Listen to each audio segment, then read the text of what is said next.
Students of BSc Part 2 and respected listener, a very good morning and welcome all of you to today's lecture. Dear students, I am going to deliver today the lecture on Helmholtz and Gibbs function, which is taken from BSc Part 2, Unit 2, selected from Unit 2, titled as Thermodynamics 2. Dear student, may I have your attention please about our previous lecture, in which we have discussed about that is of fundamental thermodynamic quantity of that is of entropy, including your BSc second year Unit 1 and Unit 2 to have that is of five important thermodynamic quantities, or five that is of thermodynamic that is of functions. In that is of Unit 1 to have internal energy symbolized by that is of U, and second one that is of enthalpy. In Unit 1 we have also delivered and expressed the necessarily fundamental condition terms about two important conditions we have delivered in that is of Unit 1 TD1, internal energy and enthalpy.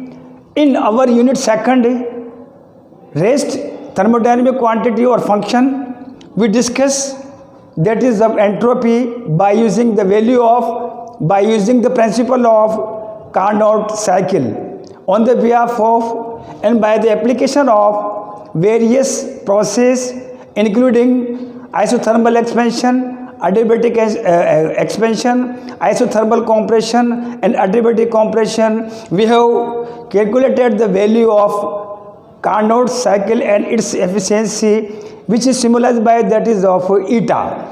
On the behalf of eta, since a very specific graphical representation in our previous lecture I have drawn on the blackboard here, and on the behalf of graphical representation of Carnot cycle, we define about the important next quantity that is of entropy, and to define it that is of a second law of thermodynamics. The entropy of the universe according to second law of thermodynamics is successfully increasing. I mean to say a change in entropy to define that is of degree of disorderness. Various kinds of entropy we have discussed in our previous lecture: theoretical entropy, practical entropy, and that is of residual entropy. Now once again I repeat about residual entropy.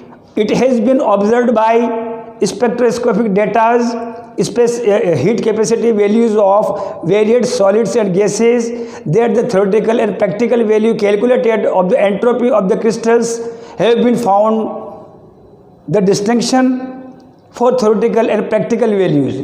Dear students, the difference between, in our previous lecture in detail we have explained the difference between theoretical value of entropy and practical value to define the value of residual entropy, and symbolized by that is of del SRE. And using that is of mathematical conceptual of that is of probability, one can determine the value of residual entropy.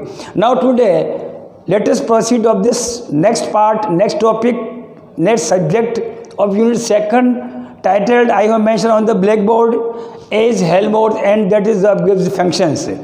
Dear students, today in order to define Helmholtz and Gibbs function or Gibbs free energy, let us discuss once again about Clausius inequality theory or Clausius inequality sign.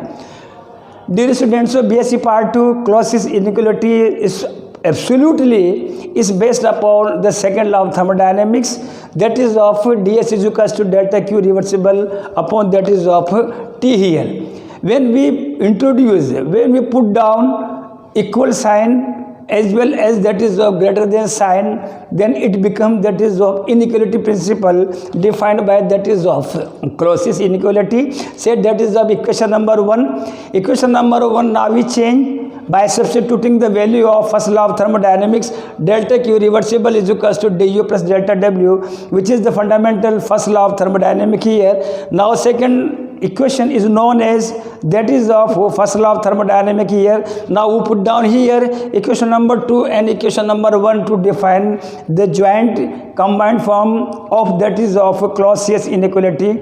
Rest part of this derivation we will derive tomorrow. Thank you very much.